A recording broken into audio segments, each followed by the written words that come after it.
নমস্কাৰ বন্ধুসকল, আপোনালোক ভালে আছেনে? অসম এক্সপ্লৰলৈ আপোনালোকক স্বাগতম। আজি আমি এখন বৰ ধুনীয়া ঠাই ভ্ৰমণ কৰিব গৈ আছো। বুলক মোৰ লগত আপোনালোকেও ভ্ৰমণ কৰিব যাব। আজি আমি গুৱাহাটীৰ এখন বিশেষ ঠাইলৈ ফুৰিব যাম। এইখন হৈছে আমাৰ চিৰিয়াখানাখন, যিখনক আমি আসাম ষ্টেট জু কাম বটানিকেল গাৰ্ডেন বুলিও কওঁ।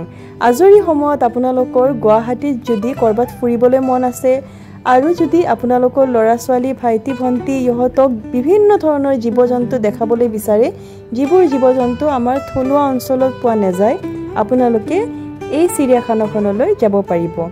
আমাৰ গুৱাহাটীৰ চিৰিয়াখানাখন উত্তৰ পূৰ্বাঞ্চলৰ আটাইতকৈ ডাঙৰ আৰু বিবিধতাৰ দৃষ্টিৰে সমৃদ্ধ চিৰিয়াখানা।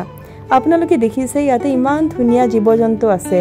যদিও বহুখিনি জীৱ-জন্তুক ভালদৰে সংৰক্ষিত কৰা হৈছে, কিন্তু ইয়াতে আমি দেখিছোঁ যে এতিয়াও গুৱাহাটী চিৰিয়াখানাখনত নতুনকৈ নিৰ্মাণ কাৰ্য চলি আছে, যিহৰ দ্বাৰা অসম চৰকাৰে নতুন আৰু জীৱ-জন্তুক ইয়াতে বাসস্থান দিব আৰু লগতে উন্নত মানদণ্ডৰ কিছুমান পদ্ধতিৰে এই চিৰিয়াখানাখন আৰু বিকশিত কৰিব।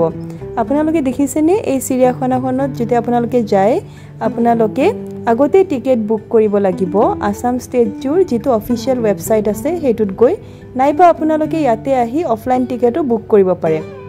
আৰু আপোনালোকে যদি খোজকাঢ়িবলৈ টান পাইছে, তেনেহ'লে আপোনালোকে এনেকৈ বেটাৰী গাড়ী ল'ব পাৰে, কিন্তু টিকেটটো আগতেই কৰিব লাগে। মোৰ ইয়াতে এইটোৱে ভুল হৈ গ'ল যে মই টিকেটটো আগতে নকৰিলোঁ, সেইবাবে আমি বহুখিনি খোজকাঢ়িব লাগিলে। এই চব ইমান ধুনীয়া জীৱ-জন্তু আছে, ইয়াতে হৰিণ আছে আৰু এইবোৰ কিছুমান এনেকুৱা ধৰণৰ চৰাই যিবোৰ আমাৰ থলুৱা অঞ্চলত পোৱা নাযায়। আমি ইমু চৰাই, অষ্ট্ৰিচ চৰাই, এনেকুৱা ধৰণৰ কিছুমান চৰাইও দেখিছোঁ। ইয়াতে আপোনালোকে বাঘ আৰু সিংহ দেখি পাব, কিন্তু জনসংখ্যা আগতকৈ বহুত বেছি কমি গৈছে। আৰু মোৰ হিচাপত যিখিনি আমাৰ বাঘ জাতীয় জীৱ-জন্তু আছে, মানে মাংসভোজী জীৱ-জন্তু, সেইখিনিক চিৰিয়াখানাত আবদ্ধ কৰাতকৈ কিছুমান কেপটিভ চেণ্টাৰত ৰখাটোহে উচিত হয়, য'ত সিহঁতে নিজৰ বন্ধুবৰ্গৰ লগত অকণমান থাকিবলৈ ঠাই পাব। এইটো আপুনি দেখিছে এটা অষ্ট্ৰিচ হয়, ইমান ধুনীয়া চৰাইজনী, আমি উটপক্ষী বুলি কওঁ। এই অষ্ট্ৰিচটোক চাই মানুহে বৰ ফূৰ্তি পাইছে। অষ্ট্ৰিচো মই ইয়াতে দুটাই দেখিছোঁ, যিহেতু জলবায়ু ইহঁতৰ কাৰণে ইমান সক্ষম নহয়। এইটো গড় দেখিছোঁ, গড় বহুখিনি আমাৰ চিৰিয়াখানাৰ পৰা বহি অঞ্চলত লৈ যোৱা হৈছে। আৰু আপোনালোকে দেখিছে ইয়াতে হৰিণৰ বহুখিনি জনসংখ্যা আছে, বগা হৰিণো আমি দেখিবলৈ পাম।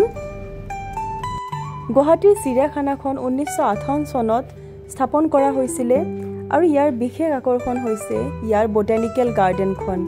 ইয়াতে শিশু উদ্যান এখনো আছে। যেতিয়া আপোনালোকে চিৰিয়াখানাখনত যায়, তাৰ আগতে আপোনালোকে এখন শিশু উদ্যান পাব, য'ত কণ ল'ৰা ছোৱালীয়ে খেলিব পাৰিব। এই চিৰিয়াখানাখন কেৱল বিনন্দৰ ক্ষেত্ৰই নহয়, ইয়াত বহুতো সংৰক্ষণমূলক কাৰ্যসূচী চলি আছে। এণ্ডেঞ্জাৰ্ড স্পিচিছ সংৰক্ষণৰ ক্ষেত্ৰতো গুৱাহাটী চিৰিয়াখানাখনে এক গুৰুত্বপূৰ্ণ অৱদান দিছে। মই আশা কৰোঁ আপোনালোকে আমাৰ এই গুৱাহাটী চিৰিয়াখানা ভ্ৰমণ বহুত আনন্দ পালে। যদি আপুনি প্ৰকৃত জীৱ-জন্তু আৰু উদ্ভিদ ভাল পায়, তেন্তে এই স্থান আপোনাৰ বাবে একেবাৰে উপযুক্ত। ভিডিঅ'টো যদি ভাল লাগিলে লাইক, শ্বেয়াৰ আৰু ছাবস্ক্ৰাইব কৰিবলৈ নাপাহৰিব। আশা কৰিছোঁ যে আপোনালোকে আগন্তুক ভিডিঅ'বোৰক খুব পচন্দ কৰিব। ধন্যবাদ।